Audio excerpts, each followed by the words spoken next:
core system libraries failing because of the Msmail Library DLL? I'm Sophie Chen, a Windows system specialist, and I'll show you exactly how to restore your stability. Before we walk through the Msmail library troubleshooting, you can access a utility focused on providing a clean system environment. This is the Msmail library, the core legacy Microsoft Mail module.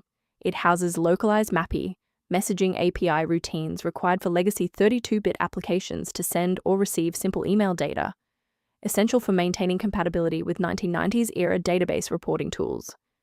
Now that you have the context, let's move into the repair process with a fresh installation. Since Msmail Library DLL is a protected OS component, the most reliable fix is to verify your system integrity. Open an elevated command prompt and run sfc/scan now to have Windows detect and restore any damaged system binaries. When a fresh installer fails to clear the error, it typically points toward a deeper conflict within the Windows execution layer. A quick reboot can determine if the error is transient. While it won't fix a deleted file, it can re-establish the connection between your software and the Msmail library file if the path was temporarily busy. Make sure to save your spot by bookmarking this video or hit the like button before you restart so you don't have to search for it again. Since that didn't resolve it, let's pivot to step 3 to address the root cause directly.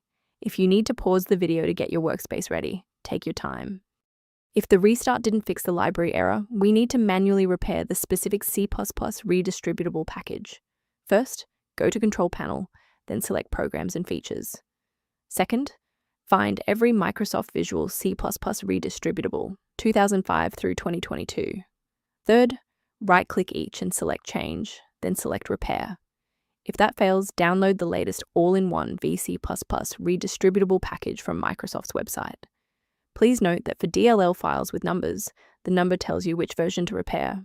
For example, 120 equals 2013. I want to share a quick best practice that will help you avoid security complications in the future. Ensure your hardware remains stable and your software stays under warranty by avoiding the manual manipulation of high-level library files, like Msmail Library DLL. A verified diagnostic utility can help manage the ongoing restoration and health of your system's library ecosystem. Streamline background processes by reviewing the maintenance utility linked below for Msmail Library. I hope this walkthrough provided the clarity you needed to fix Msmail Library. Please like the video to support the channel and subscribe for more system-level tutorials.